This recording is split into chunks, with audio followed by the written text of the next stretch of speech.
മകളെ കോളേജ് പരിപാടിക്ക് കൊണ്ടുവന്ന് ഇത്താത്തൻ്റെ മകളാണെന്ന് പറഞ്ഞതും അതുകൊണ്ട് തന്നെയായിരിക്കും. സ്വന്തം കൊച്ചിനെ കോളേജിൽ കൊണ്ടുപോയിട്ട് ഇത്താത്താൻ്റെ കൊച്ചാണെന്നൊക്കെ പറഞ്ഞോ പ്രിയങ്കരിയായ ഷഹനാസ് മാഡം? അനാവശ്യമായിട്ട് കമൻ്റ് എഴുതിയിട്ട് മാനഹാനി ഉണ്ടാക്കാൻ വേണ്ടിയിട്ട് എഴുതിയ കമൻ്റാണല്ലേ അത്. എനിക്ക് കൃത്യമായിട്ട് എനിക്ക് മനസ്സിലായിട്ട് പോലും ഇല്ല. അതാണ് ഞാൻ നിങ്ങളുടെ ഇൻബോക്സിൽ വന്നിട്ട് ഞാൻ ചോദിക്കുന്നത് എന്താണ് കാരണം, എന്താ അങ്ങനെ ഒരു കമൻറ്റിൻ്റെ കാര്യം എന്താണെന്ന് ഞാൻ ചോദിച്ചത്. നിങ്ങൾ ഇതിൻ്റെ ഉത്തരം എനിക്ക് തരണം, അല്ലെങ്കിൽ ഞാൻ ലീഗലി നിങ്ങൾക്കെതിരെ ഞാൻ പോകും. എന്നെക്കുറിച്ച് അടിസ്ഥാന വിരുദ്ധമായിട്ട് എനിക്ക് മാനഹാനി ഉണ്ടാക്കുന്ന രീതിയിൽ കമൻ്റ് ഇട്ടതിനും നിങ്ങൾ രാഹുൽ മാങ്കൂട്ടത്തിനെതിരെ ഗർജിക്കുന്ന സിംഗമായി മാറിയ എം.എ. ഷഹനാസ് ഇത്താത്ത ഏതെങ്കിലും കുട്ടിയുടെ പേരും പറഞ്ഞ് കാശ് വല്ലോ അടിച്ചു മാറ്റിയിട്ടുണ്ടോ ഇത്താത്തോ? അല്ല അത് പോട്ടെ, ഇത്താത്ത കല്യാണം കഴിച്ചതിന് ശേഷവും കല്യാണം കഴിച്ചിട്ടില്ല എന്നും പറഞ്ഞ് ഏതെങ്കിലും ഒരുത്തന്നെ പ്രേമിച്ചിട്ടുണ്ടോ ഇത്താത്തോ? എന്നിട്ട് അവൻ ഇത്താത്തോടെ കല്യാണം കഴിഞ്ഞെന്നറിഞ്ഞപ്പോൾ ജീവനും കൊണ്ട് ഓടിപ്പോയിട്ടുണ്ടോ ഇത്താത്തോ? അല്ല അതും പോട്ടെ, ഇത്താത്ത IAS കാരിയാണെന്നും പറഞ്ഞ് UPSC എക്സാമൊക്കെ പാസ്സായ വലിയ ആളാണെന്നൊക്കെ പറഞ്ഞ് അങ്ങനെ എന്തെങ്കിലുമൊക്കെ പറഞ്ഞ് ആരെങ്കിലുമൊക്കെ പറ്റിച്ചിട്ടുണ്ടോ ഇത്താത്തോ? ഇത്താത്തോയുമായി ബന്ധപ്പെട്ട് ഒരുപാട് കാര്യങ്ങൾ പ്രിയപ്പെട്ടവരെ എനിക്ക് നിങ്ങളോട് പറയാനുണ്ടേ. ഇത്താത്തോ ഈ കഴിഞ്ഞ ദിവസം രാഹുൽ മാങ്കൂട്ടത്തിനെതിരെ നമ്മുടെ മാധ്യമങ്ങളെയൊക്കെ വിളിച്ചു കൂട്ടിയിരുന്ന് ഗർജിക്കുന്ന ഒരു പ്രസംഗം നടത്തിയതിന് ശേഷം ഫേസ്ബുക്കിൽ ഒരു പോസ്റ്റ് ഇട്ടിട്ടുണ്ട്. നമുക്ക് അവിടുന്ന് തുടങ്ങാം. കുറച്ച് വോയിസ് ക്ലിപ്പുകളും എല്ലാം നിങ്ങളെ കേൾപ്പിക്കാറുണ്ടേ. ആരും വീഡിയോ പകുതിക്ക് വെച്ചിട്ടിട്ട് പോരുത്, മൊത്തം കാണുക. നിങ്ങളുടെ അഭിപ്രായങ്ങൾ താഴെ കമന്റ് ബോക്സിൽ മാന്യമായിട്ടുള്ള കമന്റുകൾ കേട്ടാ. ഇത്താത്തോനെ ആരും ചുമ്മാ ആവശ്യമില്ലാത്തൊന്നും പറയരുത്, ഞാൻ കാര്യം പറഞ്ഞേക്കാം. ഇത്താത്തോ പാവം കുട്ടിയാണ്. ഇത്താത്തോയോട് മാന്യമായിട്ട് നമുക്ക് കാര്യങ്ങൾ ചോദിക്കാം. ഇത്താത്തോ അത്രേ ഉള്ളൂ കേട്ടോ. നിങ്ങളെ മറ്റേ ഡീഫേം ചെയ്യാനോ മോശം വാക്കുകൾ കൊണ്ട് അമ്മാനം ആടാനോ ഒന്നും ഞാൻ നിൽക്കത്തില്ല. നമുക്ക് കുറച്ച് സംശയങ്ങളുണ്ടേ. സോഷ്യൽ മീഡിയയിൽ പ്രത്യേകിച്ച് ഫേസ്ബുക്കിൽ നിങ്ങളെ അറിയാവുന്ന കുറച്ച് ആളുകളൊക്കെ ഇങ്ങനെ എഴുത്തെഴുതി അങ്ങോട്ട് ഇടുക പഴയ കുറെ കഥകളൊക്കെ. ഇതൊക്കെ സത്യമാണോ ഇത്താത്തോ? ആദ്യമേ ഞാൻ നേരത്തെ പറഞ്ഞ കണക്ക് കഴിഞ്ഞ ദിവസം മാധ്യമങ്ങൾക്ക് മുമ്പിൽ ഘോര പ്രസംഗമൊക്കെ കഴിഞ്ഞതിന് ശേഷം ഇത്താത്തോ ഫേസ്ബുക്കിൽ ഇട്ട ഒരു പോസ്റ്റാണ് ഇതേ ഇത്താത്തോടെ ആ ഒരു സുന്ദരമായ ചിരിയൊക്കെ കാണിച്ചോണ്ട്. എന്നിട്ട് എനിക്ക് അങ്ങനെ നമ്മൾ എടുക്കണം. എന്നിട്ട് ചിരി. എനിക്ക് ഇത്രയും സാധിക്കുമോ? എന്നോട് തന്നെ എനിക്കൊരു ബഹുമാനം. ഞാൻ എന്നെ തന്നെ ഒന്ന് സല്യൂട്ട് ചെയ്യുന്നു. കൊടുക്കടാ കേശ്. ആരാ ഇത്താത്ത? പൊന്നിത്താത്ത എനിക്ക് വയ്യ. കൊടുക്കടാ കേശ് കൊടുത്തിട്ടുണ്ട് ഇത്താത്ത. ഇനി അതിൻ്റെ പുറകെ ഓടി നടക്ക് കേട്ടോ.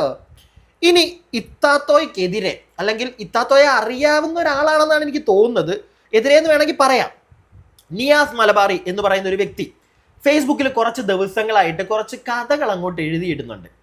അതിൽ ഒരു കഥ നമ്മുടെ രാഹുൽ ഈശ്വർ പറഞ്ഞ് ഞാൻ കേട്ടു. പക്ഷെ അത് മാത്രമൊന്നുമല്ല, വേറെയും പല കഥകൾ ഈ പുള്ളി എഴുതിയിട്ടിട്ടുണ്ട്. പണ്ട് തൊട്ടേ നമ്മുടെ ഷഹനാസ് ഇത്താത്തയെ അറിയാവുന്ന ഒരു വ്യക്തിയാണെന്ന് തോന്നുന്നു. എന്താണെങ്കിലും നമുക്ക് എം.എ. ഷഹനാസ് ഇത്താത്തോ നിങ്ങളുടെ അനുഗ്രഹത്തോടെ ആശീർവാദത്തോടു കൂടി നമ്മൾ അതൊക്കെ ഒന്ന് വായിച്ചോട്ടെ. നമ്മളെ ഇനി കുറ്റക്കാരനൊന്നും ആക്കല്ലേ. സോഷ്യൽ മീഡിയയിൽ കണ്ട കാര്യം നമ്മളിവിടെ വായിക്കുന്നതേ ഉള്ളൂ. പിന്നെ നമ്മുടെ ഒരു അഭിപ്രായം അത്രേ ഉള്ളൂ. ഇത്താത്തോയെ പോയ മറ്റേ ഒരുപാട് ചാനലിനെ ഒന്നും വിളിച്ചിരുത്തിയിട്ട് അവൻ അങ്ങനെയാണ്, അവൻ ഇങ്ങനെയാണ്, അവൻ മറ്റേതാണ് എന്നൊന്നും നമ്മൾ പറയാൻ നിൽക്കുന്നില്ല. കണ്ട കാര്യങ്ങൾ മാത്രം ഇവിടെ നിന്ന് എൻ്റെ പ്രിയപ്പെട്ടവരെ കാണിക്കാൻ പോവാണ്. ഇത്താത്തോയ്ക്ക് ദേഷ്യമൊന്നും തോന്നല്ലേ. അപ്പം ആദ്യത്തെ ഒരു റൈറ്റിംഗ് ഇതാണ്. നിയാസ് മലബാറി എന്നാണ് പേര്. എനിക്ക് അറിയാവുന്ന ഷഹനാസ് ഭാഗം 1. 2014 കോഴിക്കോട് ഗുരുവായൂരപ്പൻ കോളേജിലെ PG വിദ്യാർത്ഥിയായിരിക്കെ തനിക്ക് UPSC സിവിൽ സർവീസ് പരീക്ഷയിൽ ഉന്നത റാങ്ക് കിട്ടിയെന്ന് കോളേജ് മാനേജ്മെന്റിനെ ധരിപ്പിക്കുന്നു. അതിന്റെ അടിസ്ഥാനത്തിൽ കോളേജ് മാനേജ്മെന്റ് നൽകിയ സ്വീകരണവും വാങ്ങുന്നു. ശേഷം കോളേജിലും പുറത്തും ഫ്ലെക്സ് ബോർഡുകളും സ്ഥാപിക്കുന്നു. എന്നാൽ പിന്നീട് സംശയം തോന്നി കോളേജ് മാനേജ്മെന്റ് നടത്തിയ അന്വേഷണത്തിൽ ഷഹനാസ് സിവിൽ സർവീസ് പരീക്ഷ എഴുതിയിട്ട് പോലുമില്ല എന്ന് മനസ്സിലാക്കുന്നു. സംഭവം വിവാദമായതിനെ തുടർന്ന് നാണം കെട്ട് കോളേജ് വിടുന്നു. ഷഹനാസ് കേസിന്റെ 2ാം ഭാഗം നാളെ. ഒരു ഫോട്ടോയും അദ്ദേഹം അന്ന് ഈ ഒരു റൈറ്റിങ്ങിന്റെ താഴെ വെച്ചിട്ടുണ്ട്. ഗുരുവായൂരപ്പൻ കോളേജിലെയാണ്. ഷഹനാസ് മാഡം എന്ന് തോന്നുന്നത് അവിടെ ഇരിക്കുന്നത്. എന്താ ടു ഷഹനാസ്, എലിക്ടേഷൻ ടു ഷഹനാസ് എന്നൊക്കെ പറഞ്ഞ് ഇങ്ങനെ വലിയ എന്തോ പരിപാടിയായിരുന്നു. ഷഹനാസ് മാഡം എല്ലാവരോടും പറഞ്ഞു, മക്കളെ ഞാൻ UPSC ക്ലിയർ ചെയ്തടാ, IAS കാരിയാടാ എന്നൊക്കെ പണ്ട് പറഞ്ഞിട്ടുണ്ട്. എന്നിട്ട് ലാസ്റ്റ് എല്ലാവരും കണ്ടുപിടിച്ചപ്പോ കോളേജ് വിട്ട് ഓടിപ്പോയെന്നൊക്കെ പറയുന്നല്ലോ ഇത്താത്ത. ഇതിലൊക്കെ എന്തെങ്കിലും സത്യം ഉണ്ടോ ഇത്താത്ത? ഇതിലൊക്കെ സത്യം ഉണ്ടെങ്കിൽ നിങ്ങൾ പറയുന്നത് എന്തെങ്കിലും ജനങ്ങൾ വിശ്വസിക്കുവോ ഇത്താത്ത? ഇത്താത്ത, എൻ്റെ ഇത്താത്ത ഇനി എന്നാ ചെയ്യും? ഇത് വളരെ മോശമായി പോയല്ലോ ഷഹനാസ് മാഡം. നിങ്ങൾ ഇങ്ങനെയൊക്കെ ചെയ്തിട്ടുണ്ടെങ്കിൽ ഇവിടെയും തീർന്നിട്ടില്ല, ഇതൊരു തുടക്കം മാത്രം. നിയാസ് മലബാറി അതിനുശേഷം വീണ്ടും ഒരു റൈറ്റിംഗ് എഴുതിയിട്ടു. വീണ്ടും അതിനുശേഷമാണ് പ്രധാനപ്പെട്ട സാധനം. ഇത് ചെറിയൊരു സാധനമേ. മൂക്കൂത്തിയും മഞ്ചാടിയും എന്ന ഗ്രൂപ്പിൽ തൃശ്ശൂർ അന്നമനടയിൽ എനിക്ക് ആ സ്ഥലം അറിയത്തില്ലടേ. തൃശ്ശൂർ അന്നമനയിടയിലെ ഒരു കുട്ടിക്ക് വേണ്ടി നടത്തിയ പിരിവിനെ കുറിച്ച് ചോദിച്ചപ്പോൾ 2026 ജനുവരി 12 MA ഷഹനാസ് എന്നോട് പറഞ്ഞതാണ് എനിക്കെതിരെ മാനനഷ്ടത്തിന് കേസ് കൊടുക്കുമെന്ന്. ഈ നിമിഷം വരെ അവർ കേസ് കൊടുത്തില്ല എന്നാണ് അറിയാൻ കഴിഞ്ഞത്. അതെന്താണ് ഇത്ത കേസ് കൊടുക്കുമെന്ന് പറഞ്ഞിട്ട് കേസ് കൊടുക്കാതിരുന്നത്? ഏതോ കൊച്ചിന്റെ പിരിവുമായി ബന്ധപ്പെട്ടാണല്ലോ. ഇതാ ഞാൻ തുടക്കത്തിൽ ചോദിച്ചത്. പൈസ എല്ലാം അടിച്ചു മാറ്റിയായിരുന്ന ഇത്ത? തെളിവുകളും സാക്ഷിമൊഴികളും ഉൾപ്പെടെ ഉടനെ പോസ്റ്റ് ചെയ്യാനാകുമെന്ന് പ്രതീക്ഷിക്കുന്നു. ഇങ്ങനെ പറഞ്ഞ് പുള്ളി എഴുതിയിട്ടിട്ടുണ്ട്. ഇതിന്റെ കൂട്ടത്തിൽ പുള്ളി ഒരു വോയിസും കൂടെ വെച്ചിട്ടുണ്ട്. ഞാൻ ആ വോയിസ് നിങ്ങളെ ഒന്ന് ഇവിടെ കേൾപ്പിക്കാം. ഇത്താത്ത എന്തോ പിരിവുമായി ബന്ധപ്പെട്ട് എന്തോ പരിപാടി ഒപ്പിച്ചെന്നാണ് പറയുന്നത്. ഇതൊന്ന് കേട്ടോ. അനാവശ്യമായിട്ട് കമൻ്റ് എഴുതിയിട്ട് മാനഹാനി ഉണ്ടാക്കാൻ വേണ്ടിയിട്ട് എഴുതിയ കമൻ്റാണല്ലേ അത്. എനിക്ക് കൃത്യമായിട്ട് എനിക്ക് മനസ്സിലായിട്ട് പോലും ഇല്ല. അതാണ് ഞാൻ നിങ്ങളുടെ ഇൻബോക്സിൽ വന്നിട്ട് ഞാൻ ചോദിക്കുന്നത് എന്താണ് കാരണം, എന്താ അങ്ങനെ ഒരു കമൻറ്റിൻ്റെ കാര്യം എന്താണെന്ന് ഞാൻ ചോദിച്ചത്. നിങ്ങളിതിൻ്റെ ഉത്തരം എനിക്ക് തരണം, അല്ലെങ്കിൽ ഞാൻ ലീഗലി നിങ്ങൾക്കെതിരെ ഞാൻ പോകും. എന്നെക്കുറിച്ച് അടിസ്ഥാന വിരുദ്ധമായിട്ട് എനിക്ക് മാനഹാനി ഉണ്ടാക്കുന്ന രീതിയിൽ കമൻ്റ് ഇട്ടതിനും നിങ്ങൾ ഈ പറഞ്ഞ സാധനങ്ങൾക്ക് ഉറപ്പാണിത്. നിങ്ങൾ കൃത്യമായിട്ട് ഈ കാര്യങ്ങൾ പറഞ്ഞതിന് എനിക്ക് നിങ്ങൾ ഡീറ്റെയിൽസ് തരണം. ബിന്ദു അല്ല, ആരാണ് ഞാൻ ചോദിക്കാം, ബിന്ദു ചേച്ചിനോടൊപ്പം ഞാൻ ചോദിക്കാം. അടിസ്ഥാനരഹിതമായിട്ട് നിങ്ങൾക്കെതിരെ കമന്റ് ഇട്ടെന്നല്ലേ? ഈ കമന്റ് ആ ഗ്രൂപ്പിൽ വല്ലതും പൈസയെ പറ്റി വല്ലതും ചോദിച്ചിട്ട് എഴുതിയിട്ടതിനാണോ ഇത്താത്തക്ക് ഇത്ര അങ്ങോട്ട് പൊള്ളിയത്? അല്ല, ഇത്താത്ത പൊള്ളിക്കോ, കുഴപ്പമൊന്നുമില്ല. ഇത്താത്ത ഇപ്പോൾ മനസ്സിലാക്കേണ്ട ഒരു കാര്യം, ഇതുപോലെ നിങ്ങൾ ഈ കഴിഞ്ഞ ദിവസം മീഡിയക്കാരെ എല്ലാം വിളിച്ചിരുത്തി കോര പ്രസംഗിച്ചില്ലേ, ഒരു തെളിവും കാണിക്കാതെ. അല്ല, നിങ്ങൾ ഈ പറയുന്ന നിങ്ങൾക്ക് അപ്പം നിങ്ങൾ വേറൊരാൾക്കെതിരെ ചെയ്തത് തെറ്റായിട്ട് തോന്നുന്നില്ല ഇത്താത്ത? ഒരു അറ്റ്ലീസ്റ്റ് അവിടെ വന്ന മാധ്യമങ്ങളെ, മാധ്യമങ്ങളിലൂടെ നിങ്ങൾ ജനങ്ങളെ കാണിക്കണ്ട. ഏതെങ്കിലും ഒരു മാധ്യമ പ്രവർത്തനം മോനെ ഇങ്ങ് വന്നേ, നീ ഇതേ നോയിക്ക്, ഇതൊക്കെ കണ്ടല്ലോ എന്ന് കാണിക്കുന്നതെങ്കിലും ജനങ്ങളിലേക്ക് എത്തിക്കണമായിരുന്നു. പിടികിട്ടിയില്ലേ? അപ്പൊ അവൻ പറയണമായിരുന്നു ശരിയാ ഇത്ത പറയുന്ന എല്ലാം കറക്റ്റാ എന്ന് പറഞ്ഞായിരുന്നെങ്കിൽ പിന്നെ നമ്മൾ എന്തെങ്കിലുമൊക്കെ ഇച്ചിരി ഒന്ന് വിശ്വസിക്കായിരുന്നു. മൊത്തത്തിലൊന്നും വിശ്വസിക്കത്തില്ല കേട്ടോ, ഇത്തിരിയെങ്കിലും. പക്ഷെ ഇവിടെ അതൊന്നും അല്ല നിങ്ങൾ ചെയ്തത്. നിങ്ങൾ ഇരുന്ന് അങ്ങ് അവരാധിച്ചു മാങ്കൂട്ടത്തിലിനെ വെച്ച്. എനിക്ക് ഞാനൊരു കാര്യം പറയട്ടെ, നിങ്ങൾ കുറച്ചും കൂടെ നിങ്ങളുടെ ഒരു റീച്ച് അങ്ങോട്ട് കൂട്ടി, അത്രേ ഉള്ളൂ. ഞാൻ അതിനെ അങ്ങനെ കാണുന്നുള്ളൂ. അല്ലാതെ അതിൻ്റെ അപ്പുറത്തേക്ക് നിങ്ങളെ നടത്തിയതിനകത്ത് എനിക്ക് പ്രത്യേകിച്ചൊന്നും ഫീൽ ചെയ്തില്ല ചേച്ചി. ഉള്ള കാര്യം പറയാമല്ലോ. നിങ്ങൾക്ക് പ്രിയപ്പെട്ടവരെ, നിങ്ങൾക്ക് ആർക്കെങ്കിലും എന്തെങ്കിലും തോന്നിയോ ഇവർ പറയുന്നതിനകത്തൊക്കെ എന്തെങ്കിലും സത്യം ഉള്ളതായിട്ട്? എനിക്കൊന്നും തോന്നിയില്ല. ഇനിയും വളരെ പ്രധാനപ്പെട്ട വേറൊരു റൈറ്റിങ്, അതായത് വേറൊരു പോസ്റ്റ് നമ്മുടെ നിയാസ് മലബാറി എഴുതിയിട്ടിട്ടുണ്ട്. അതാണ് അടിപൊളി. കഥ തുടരുന്നു. രാമനാട്ടുകര യുണീക്ക് കോളേജിൽ +2 വരുമ്പോൾ കല്യാണം കഴിഞ്ഞു കുട്ടി ഉണ്ടായിരുന്ന ഒരാൾ +2 പഠിക്കുമ്പോഴേ കല്യാണം കഴിഞ്ഞൊരു കുട്ടി ഉണ്ടായിരുന്നു അല്ലേ? ഓക്കെ, കുട്ടി ഉണ്ടായിരുന്ന ഒരാൾ ആ കല്യാണം മറച്ചു വെച്ചത് കൂട്ടുകാർക്ക് പ്രായം അറിയാതിരിക്കാൻ വേണ്ടിയാണെന്ന് കരുതാം. മകളെ കോളേജ് പരിപാടിക്ക് കൊണ്ടുവന്ന് ഇത്താത്തൻ്റെ മകളാണെന്ന് പറഞ്ഞതും അതുകൊണ്ട് തന്നെയായിരിക്കും. സ്വന്തം കൊച്ചിനെ കോളേജിൽ കൊണ്ടുപോയിട്ട് ഇത്താത്താൻ്റെ കൊച്ചാണെന്നൊക്കെ പറഞ്ഞോ പ്രിയങ്കരിയായ ഷഹനാസ് മാഡം? വളരെ താണ് കേട് ഞാൻ ചോദിക്കുകയാണ്. അങ്ങനെയൊക്കെ നിങ്ങൾ ചെയ്തോ? നിങ്ങളെ അറിയാവുന്ന ഒരു വ്യക്തി എഴുതിയിട്ടിരിക്കുന്നതായി തോന്നുന്നു. ഒരു കോൺഗ്രസ്സുകാരനാണ് ഇയാളുടെ മറ്റേ ഫേസ്ബുക്കൊക്കെ ഞാനിങ്ങനെ സെർച്ച് ചെയ്തപ്പോൾ എനിക്ക് തപ്പി നോക്കിയപ്പോൾ എനിക്ക് മനസ്സിലായി അയാളാണ് ഈ പറയുന്നത്. അതൊക്കെ എന്തുവാ ചേച്ചി? സ്വന്തം കൊച്ചിനെ കൊണ്ടുപോയിട്ട് ചേച്ചിയുടെ കൊച്ചാന്നൊക്കെ പറയുന്നത് വളരെ ചീപ്പ് പരിപാടി. അതിൻ്റെ അപ്പുറത്തേക്ക് എനിക്കൊന്നും പറയാനില്ല കേട്ടോ. വളരെ ചീപ്പ് പരിപാടി. പക്ഷേ ചെറുവണ്ണൂർ മേഴ്സി കോളേജിൽ ഡിഗ്രിക്ക് പഠിക്കുമ്പോൾ അവിടെയും വിവാഹവും കുട്ടിയും മറച്ചു വെച്ച് പ്രണയത്തിലായത് ഒരൽപ്പം കടന്ന കയ്യാണ്. കുറച്ചു കഴിഞ്ഞപ്പോൾ ചെക്കൻ കാര്യം അറിഞ്ഞു, തടി കൈച്ചിലാക്കി. 2012 മുതലുള്ള IAS കാരിയുടെ ജീവിതകഥ പറഞ്ഞു തുടങ്ങിയിട്ടേ ഉള്ളൂ. ഷഹനാസ് മാഡം, എന്തുവാ ഷഹനാസ് മാഡം ഈ കേൾക്കുന്നത്? നിങ്ങൾ ഇനി നാക്കുകൊണ്ട് ഉരിയാടുന്നത് എന്തും എത്ര വലിയ തെളിവോടുകൂടി നിങ്ങൾ സംസാരിച്ചാലും എങ്ങനെ ജനങ്ങൾ നിങ്ങളെ വിശ്വസിക്കും? ഈ വ്യക്തി ഈ പറയുന്നത് ഇനിയും മുന്നോട്ട് ഇദ്ദേഹം തെളിവുകളും ഒക്കെ ആയിട്ട് വരുമെന്നാണ് പറയുന്നത്. ഇദ്ദേഹത്തിന്റെ ഫേസ്ബുക്ക് പോസ്റ്റിൽ നിന്ന് നമുക്ക് അതാണ് മനസ്സിലാക്കാൻ സാധിക്കുന്നത്. അങ്ങനെ തെളിവുകളോടും കൂടി ഇദ്ദേഹം മുന്നോട്ട് വന്നാൽ ഷഹനാസ് മാഡം നിങ്ങൾ എന്ത് ചെയ്യും? നിങ്ങൾ ബാക്കിയൊക്കെ പോട്ടെ, നിങ്ങൾ കല്യാണം കഴിച്ചിട്ടില്ല എന്ന് പറഞ്ഞ് വേറൊരുത്തനെ പ്രണയിച്ചു, അവൻ കാര്യം അറിഞ്ഞപ്പോൾ ഓടിപ്പോയി, അതൊക്കെ വിടാം. പക്ഷേ സ്വന്തം കുഞ്ഞിനെ ചേച്ചിയുടെ മോളാണെന്നൊക്കെ പറഞ്ഞ് നിങ്ങൾ കോളേജ് പരിപാടിക്ക് കൊണ്ടുപോയിട്ടുണ്ടോ? മറുപടി കൊടുക്കണം. എനിക്കല്ല, ദാ ഈ റൈറ്റിംഗ് എഴുതിയിട്ടിരിക്കുന്ന വ്യക്തിക്കും ജനങ്ങൾക്കും നിങ്ങൾ മറുപടി കൊടുക്കണം. നിങ്ങൾ അങ്ങനെ ചെയ്തിട്ടുണ്ടെങ്കിൽ എങ്ങനെ നിങ്ങളെ നമ്മൾ വിശ്വസിക്കും? നിങ്ങൾക്കെതിരെ ഇനി ആരെങ്കിലും നിങ്ങളെ ഉപദ്രവിച്ചാൽ പോലും നിങ്ങളത് ജനങ്ങളോട് വന്ന് പറഞ്ഞു കഴിഞ്ഞാൽ, പ്രിയങ്കരിയായ മാഡം, ആരെങ്കിലും നിങ്ങളെ വിശ്വസിക്കുമോ? ഈ പറയുന്നതൊക്കെ സത്യമാണെങ്കിൽ നിങ്ങൾ IAS UPSC പാസ്സായെന്നും പറഞ്ഞ് ഒരു കോളേജിനെ മൊത്തം പറ്റിക്കുക. ആ കോളേജുമായി ബന്ധപ്പെട്ട് അല്ലെങ്കിൽ ഇവരുമായിട്ട് ആ കാലഘട്ടത്തിൽ ഉണ്ടായിരുന്ന ആരെങ്കിലും ഒക്കെ ഈ വീഡിയോ കാണുന്നുണ്ടെങ്കിൽ പ്ലീസ് ഒന്ന് കോൺടാക്ട് ചെയ്യുക. ഈ വ്യക്തി പറയുന്നത് കൊണ്ട് മാത്രം ഞാൻ അങ്ങോട്ട് കംപ്ലീറ്റ്ലി വിശ്വസിക്കുന്നില്ല.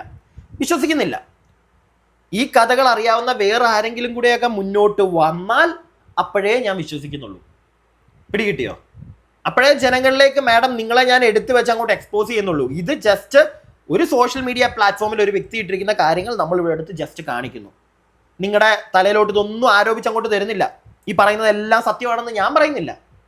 പക്ഷെ നിങ്ങൾക്കെതിരെ ഒരുപാട് ആരോപണങ്ങൾ വന്നു കഴിഞ്ഞു. നിങ്ങൾ കഴിഞ്ഞ ദിവസം പറഞ്ഞതുപോലെ തന്നെയാണ് ഇവരുമൊക്കെ ചെയ്തിരിക്കുന്നത്. നിങ്ങൾ ഓൺലൈൻ മീഡിയക്കാരുടെ ഫ്രണ്ടിൽ ഇരുന്ന് രാഹുൽ അങ്ങനെയാണ്, രാഹുൽ ഇങ്ങനെയാണ്, രാഹുൽ മറ്റേതാണ്. ഇത് മീഡിയക്കാരെ ഒന്നും വിളിച്ചിരുത്തി പറഞ്ഞിട്ടില്ലെന്നേ ഉള്ളൂ. അയാളുടെ സ്വന്തം അക്കൗണ്ട് വഴി അയാൾ എഴുതിയിട്ടു നിങ്ങൾക്കെതിരെ. നിങ്ങൾ ചെയ്ത് തന്നെ ടിക്ടാക് പരിപാടി, മനസ്സിലായോ? ഇനി ഇത് കണ്ടിട്ട് കുരുപൊട്ടിയിട്ട് കേസ് കൊടുക്കാൻ നിന്നാൽ നിങ്ങളോട് വീണ്ടും ഞാൻ ചോദിക്കും, അല്ല നിങ്ങൾക്കൊരു തെളിവും ഇല്ലാതെ ഇരുന്ന് പറയാലോ, കാരണം ഒരുത്തരം ഇരുന്ന് കൂത്തിയിരുന്ന് അപരാധിക്കാലോ. ഒരാളെ എഴുതി ഇട്ടപ്പോൾ അത് മാന്യമായിട്ടാണ്, വലിയ മോശമായിട്ട് തെറി വിളിച്ചോ അങ്ങനൊന്നും അല്ല. അയാൾക്ക് അറിയാവുന്ന കാര്യങ്ങളൊന്നും പറഞ്ഞാൽ അയാൾ എഴുതിയിട്ട കാര്യങ്ങൾ നിങ്ങൾക്ക് കൊള്ളുമ്പം മാത്രം നിങ്ങൾ കേസ് കൊടുക്കാൻ ഓടുന്ന എന്തിനാ എന്ന് ഞാൻ ചോദിക്കും. ഇവിടെ നിങ്ങൾ മാത്രമല്ല, രാഹുൽ നിങ്ങൾക്കെതിരെ കൊടുത്തു, അത് നിങ്ങളും പറയുന്നുണ്ടല്ലോ, കൊടുക്കടാ കേസ് എന്ന് പറയുന്നുണ്ടല്ലോ. ഇവിടെ നമ്മളാരും പറയുന്നില്ല നമുക്കെതിരെ കൊടുക്കടാ കേസെന്ന്. നിങ്ങൾ പക്ഷെ വാ തുറക്കണം. ഈ പറഞ്ഞിരിക്കുന്ന കാര്യങ്ങളിലൊക്കെ എന്തെങ്കിലും സത്യമുണ്ടോ, അല്ലെങ്കിൽ ഇതിന് നിങ്ങളുടെ ഒരു അഭിപ്രായം, ലൈക്ക് നിങ്ങളുടെ ഭാഗത്ത് നിന്ന് ഈ പറയുന്നതൊക്കെ കള്ളമാണെന്നെങ്കിലും അത്യാവശ്യം വന്ന് നിങ്ങൾ പറ. അപ്പത്തേക്ക് ഓപ്പോസിറ്റ് നിൽക്കുന്ന ആൾ വേറെ എന്തെങ്കിലും തെളിവ് കണ്ടു വരുവാണെങ്കിൽ അപ്പം നമുക്ക് ബാക്കി നോക്കാം. അതുകൊണ്ട് നോക്കിയും കണ്ടും കള്ളമാണോ സത്യമാണോ എന്ന് നിങ്ങൾ പറയാൻ മുന്നോട്ട് വരിക. നിങ്ങളെ ഇനി എന്തിന് എങ്ങനെ ജനങ്ങൾ വിശ്വസിക്കണം എന്നുകൂടെ നിങ്ങളൊന്ന് പറഞ്ഞു തരണം. പ്രിയങ്കരിയായ മാഡം, എനിക്ക് അത്രേ പറയാനുള്ളൂ. പ്രിയപ്പെട്ടവരെ, കണ്ടല്ലോ കാര്യങ്ങളൊക്കെ. ഇനി വേറൊരു വോയിസ് ക്ലിപ്പ് ഞാൻ നിങ്ങളെ കേൾപ്പിക്കാം. I2I ന്യൂസ് എന്ന് പറയുന്ന ഒരു ചാനലുണ്ട്. എനിക്ക് ഭയങ്കര ഇഷ്ടമുള്ളൊരു ചാനലാണ് കേട്ടോ. ആ ചാനലിൽ വരുന്ന ആ വ്യക്തിയെ ലൈക്ക് ഒരുപാട് ആളുകൾ വിളിച്ച് അവർക്ക് പറയാനുള്ളതൊക്കെ പറയും. അദ്ദേഹത്തിൻ്റെ ചാനലിലൂടെ അത് പുറത്തു വിടും. അങ്ങനെ ഒരു കോൺഗ്രസ് പ്രവർത്തകൻ അദ്ദേഹത്തിനെ വിളിച്ച് പറയുന്നൊരു കാര്യമുണ്ട്. അതിന് അദ്ദേഹം നല്ലൊരു മറുപടിയും കൊടുക്കുന്നുണ്ട്. പക്ഷേ ആ കോൺഗ്രസ് പ്രവർത്തകൻ പറയുന്ന കാര്യങ്ങൾ ഇവിടുത്തെ ഒരു 40% കോൺഗ്രസ് പ്രവർത്തകരും ഇങ്ങനെ തന്നെ ആയിരിക്കും ചിന്തിക്കുന്നത്. അതുകൊണ്ട് അവർക്കുള്ളൊരു മറുപടിയാണ് ഇതിനകത്തുള്ളത്. ഇതൊന്ന് കേട്ടോ, എന്നിട്ട് ഞാൻ ബാക്കി സംസാരിക്കാം. രാഹുൽ മാങ്കൂട്ടത്തിന് വേണ്ടിയിട്ട് ഒരു അമ്മമാര് പറയുന്ന ഒരു വീഡിയോ ഉണ്ടായിരുന്നു. അതിനകത്തൊരു സതീശൻ സാറ് പുള്ളി വന്നിട്ട് എടുത്തൊരു തീരുമാനത്തെ പറ്റിയിട്ട് അതിനകത്ത് സാർ ആദ്യം തുടക്കം പറയുന്നത്, ഞാനൊരു കോൺഗ്രസ് അനുഭാവിയാണ്, മാത്രമല്ല രാഹുലിനെ ഒരുപാട് സപ്പോർട്ട് ചെയ്യുകയും ഒരുപാട് ഇഷ്ടപ്പെടുകയും വീണ്ടും മത്സരിക്കണമെന്നൊക്കെ ആഗ്രഹിക്കുന്ന ഒരാളാണ്. എങ്കിലും എന്റെ അണ്ടർസ്റ്റാൻഡിങ് പറയാം, ആ സമയത്ത് സതീശൻ സാർ എടുത്തൊരു തീരുമാനം പുറത്താക്കൽ എന്നുള്ളൊരു സംസാരിച്ചില്ല, രാഹുലിന്റെ ഭാഗം കേട്ടില്ല എന്നുള്ളത് വാസ്തവമാണ്. പക്ഷെ ആ എടുത്തൊരു തീരുമാനം ശരിയായിരുന്നു എന്നാണ് എൻ്റെ ഒരു ചിന്ത. ഒരു കോമൺ മാൻ എന്ന നിലയിൽ എൻ്റെ ഒരു ചിന്ത അതാണ്. കാരണം അതുകൊണ്ട് തന്നെ കോൺഗ്രസ് പാർട്ടി കുറെ എന്താ പറയാ, കുറച്ച് ഡാമേജ് വന്നില്ല, അല്ലെങ്കിൽ കുറെ ന്യായീകരിച്ച് മെഴുകേണ്ട ഒരു അവസ്ഥ വരുമായിരുന്നു. അപ്പൊ ഇങ്ങനെ പറഞ്ഞ് ന്യായീകരിച്ച് മെഴുകേണ്ടതായിട്ട് വരുമായിരുന്നു. ഇപ്പൊ അവരുടെ കമ്മ്യൂണിസ്റ്റിന്റെ ഭാഗത്ത് നിന്ന് നോക്കുമ്പോഴത്തേനും മുകേഷും ശശി എല്ലാം അവർ കൂടെ നിർത്തുമ്പോഴും പക്ഷെ നമ്മളും അതുപോലെ കോൺഗ്രസ്സുകാരും അതുപോലെ ന്യായീകരിക്കേണ്ടതായിട്ട് വരുമായിരുന്നു. പക്ഷെ ആ ഒരു സമയത്ത് വി ഡി സാർ എടുത്ത തീരുമാനം ശരിയായിരുന്നു എന്നാണ് എൻ്റെ ഒരു അഭിപ്രായം. തിരിച്ചെടുക്കുന്നത് നല്ലതാണ്, രാഹുലിനെ തിരിച്ചെടുക്കാൻ നല്ലതാണ്, എൻ്റെ ഒരു അഭിപ്രായം പറഞ്ഞതാണ്. ഇദ്ദേഹം വി ഡി സതീശൻ എന്ന് പറയുന്നത് കോൺഗ്രസ് പാർട്ടിയുടെ പ്രതിപക്ഷ നേതാവാണ്. ഏതാണ്ട് 25 വർഷത്തിൽ പരമായി MLA ആയിട്ട് തുടരുന്നു. അങ്ങനെ ഏറ്റവും ഒരു മുതിർന്ന ഒരു നേതാവ്. അന്നേരം അത്രയും ഒരു നേതൃസ്ഥാനം നിൽക്കുന്ന ഒരാളെ സംബന്ധിച്ചിടത്തോളം ആ പാർട്ടിയിലെ തന്നെ ഒരു യുവജന നേതാവ് എന്ന് പറഞ്ഞാൽ ഒരു ഫയർ ബ്രാൻഡ്, അതായത് യൂത്ത് കോൺഗ്രസിന് ഒരു പുതുജീവൻ നൽകിയ നല്ല ഉശിരനായ മിടുക്കനായ യൂത്ത് കോൺഗ്രസ് നേതാവ്, അങ്ങനെയുള്ള ഒരാള്. അങ്ങനെ അതുപോലെ പാലക്കാട് ഉജ്ജ്വല വിജയം, അതായത് വി ഡി സതീശന്റെ ശരിക്കും തല ഉയർത്തി നിൽക്കുവാൻ, അതായത് സതീശന്റെ ഗ്രാഫിനും വളരെയേറെ ഗുണം ചെയ്തു പാലക്കാട്ടെ ആ ഉപതെരഞ്ഞെടുപ്പ് വമ്പിച്ച ഭൂരിപക്ഷത്തിൽ തിരിച്ചു പിടിച്ചത്. അന്നേരം വി ഡി സതീശന്റെ ആ ഡിസിഷൻ കറക്റ്റ് ആയിരുന്നു അങ്ങനെ ഒരു സ്ഥാനാർത്ഥിയെ നിർത്തിയത് എന്ന് യാഥാർത്ഥ്യമാക്കി കൊടുത്തൊരു നേതാവ്. അപ്രകാരം ഒരാൾക്കെതിരെ ഇങ്ങനെ ഒരു ആരോപണം വരുമ്പോൾ ഇദ്ദേഹത്തിന് സ്വാഭാവികമായിട്ടും ചെയ്യാവുന്ന ഒരു കാര്യം ഇതാണ്, വിടുവാ, ഇതിനകത്ത് എന്തുണ്ട് കാര്യം ഒന്ന് ചോദിക്കണം, അല്ലേ? വെറുതെക്കാരാണെങ്കിലും നമ്മുടെ ഇപ്പൊ ചോദിക്കത്തില്ല, ഇത് കേക്ക് നോക്കൂ ശരിയാണോ, അതുണ്ടായില്ല എന്ന് പറയുന്നത് വളരെ ഇത്രയും മുതിർന്ന ഒരു നേതാവ്. അന്നേരം അത് നൽകുന്ന ഒരു സന്ദേശമുണ്ട്. എന്നിട്ട് ഇദ്ദേഹം അതിനെ സംശയമാണെന്നല്ല പറയുന്നത്, എനിക്ക് ഉത്തമ ബോധ്യമുണ്ട്, അലയടിച്ചു വന്നാലും തിരമാല എരമ്പി വന്നാലും എനിക്ക് എന്റെ ഉത്തമ നിലപാടിന്റെ ബോധ്യത്തിലാണ് ചെയ്തതെന്ന് പറയുന്നു. ഇതിനോട് ഇപ്പൊ ചോദിക്കുന്നത് എന്ത് നിലപാടിന്റെ, ഇത് ഓരോന്നായിട്ട് പൊളിഞ്ഞു വീഴുക. 3 കേസുകളും ഇത് ഫാബ്രിക്കേറ്റഡ് ആണെന്നും ഇതിനകത്ത് ഒരു കഴമ്പില്ലെന്നും മനസ്സിലായി. ഇവൻ എന്തിന്റെ നിലപാടിലാണ് എടുത്തതെന്ന് പറയുമ്പോഴത്തേക്കും അയാൾ വലിയൊരു ചോദ്യചിഹ്നത്തിൽ നിൽക്കുക. അതുപോലെ തന്നെ ഇദ്ദേഹം ഈ വി ഡി സതീശൻ എന്ന് പറയുന്ന ഒരാളുടെ ഒരു പിടിപ്പുകേട് കൊണ്ട്, താങ്കൾ പറഞ്ഞതിന് നേരെ ഓപ്പോസിറ്റ് ഞാൻ പറഞ്ഞത് അറിയാവോ, ഇയാളുടെ ഈ ഒരു ഒറ്റ പിടിപ്പുകേട് കൊണ്ടാണ് കോൺഗ്രസ് ഇത്രയും പ്രതിരോധത്തിലായിപ്പോയത്. അതായത് തുടക്കത്തിലെ ഈ വി ഡി സതീശൻ പറയുകയാണ്, ഒരു കാര്യം ചെയ്യും, ഇപ്രകാരം പരാതി ആർക്കെങ്കിലും ഉണ്ടെങ്കിൽ അവരുടെ രേഖാമൂലം പോലീസിന് പരാതി കൊടുക്കുക, പോലീസ് അന്വേഷിക്കട്ടെ, ഞങ്ങൾ നിങ്ങൾക്ക് വേണം നിയമപരമായ സഹായം എന്തെങ്കിലും വേണേൽ ഞങ്ങൾ വേണേൽ അങ്ങോട്ട് നിങ്ങൾക്ക് തരാം, കേസ് അന്വേഷിക്കട്ടെ, കേസ് അന്വേഷിച്ച് കോടതി ഇവനെ കുറ്റക്കാരനാണെന്ന് കണ്ടാൽ പാർട്ടിയിൽ നിന്നും ആജീവനാന്ത ഇവനെ പുറത്തു കളയും എന്ന് പറയുന്ന ഒരു സ്റ്റാൻഡ് എടുത്തിരുന്നുവെങ്കിൽ ഈ ഒരു പ്രശ്നം അവിടെ നിന്നേനെയും. എന്നിട്ട് ഇയാൾ ഇത്രയും എല്ലാം കഴിഞ്ഞിട്ട് അവസാനം ഒരു നാണംകെട്ട പരാമർശം സഭയെ പറഞ്ഞു. എന്താണെന്നറിയാമോ, ഇയാളെ MLA സ്ഥാനം അയോഗ്യനാക്കണം എന്ന് പറയുമ്പോഴത്തേക്കും ഇയാൾ പറയുവാണ് അങ്ങനെ ഒരു കീഴ്വഴക്കമില്ല, ഇയാൾ കുറ്റാരോപിതൻ മാത്രമാണെന്ന്. അന്നേരം ഈ ഇടതുപക്ഷ തിരുത്തിക്കന്മാർ ചോദിക്കത്തില്ല, എടാ നാണം കെട്ട സതീശ, നീയല്ലേ ഇവനെതിരെ, നിന്റെ പാർട്ടിയല്ലേ ആരോപണം വന്ന ഉടൻ തന്നെ ഇവനെ യൂത്ത് കോൺഗ്രസ് അധ്യക്ഷ സ്ഥാനത്ത് നീക്കി. ഇടതുപക്ഷം മാത്രമൊന്നുമല്ല, ഓപ്പോസിറ്റ് നിൽക്കുന്ന പാർട്ടി മാത്രമല്ല. ഞാൻ ചോദിക്കുകയാണ്, ഒരു പാർട്ടിയിലും ഇന്നില്ല, ഞാൻ ചോദിക്കുകയാണ്, സതീശൻ മാമ നാണമുണ്ടോ മാമ? നാണം, ഒരു ഇത്തിരി ഉളുപ്പ്. ആദ്യമേ അവനെ അടിച്ചങ്ങ് പുറത്താക്കി, ശരിയല്ല, പറ്റത്തില്ല, മാറിക്കോ. എന്നിട്ടിപ്പോ ഏതാണ്ട് കാര്യം മനസ്സിലായി, ഇല്ല പണി പാളി, ജനങ്ങൾക്ക് കാര്യങ്ങൾ കത്തി, അവന് നല്ല സപ്പോർട്ടുണ്ട്, അതുകൊണ്ട് തന്നെ അവനെ പെട്ടെന്ന് അങ്ങ് MLA സ്ഥാനത്ത് നിന്നൊന്നും തള്ളിക്കളയണ്ട. മുകേഷിനെ കളഞ്ഞില്ലല്ലോ, അതുകൊണ്ട് ഞങ്ങളും കളയത്തില്ല. പക്ഷെ അവൻ പുറത്താണ്. ഈ ഒരു സ്റ്റാൻഡ് എടുത്ത സതീശ് മാമ നിങ്ങൾക്കൊരു നിലപാടില്ലെന്ന് എല്ലാവരും പറയുള്ളൂ.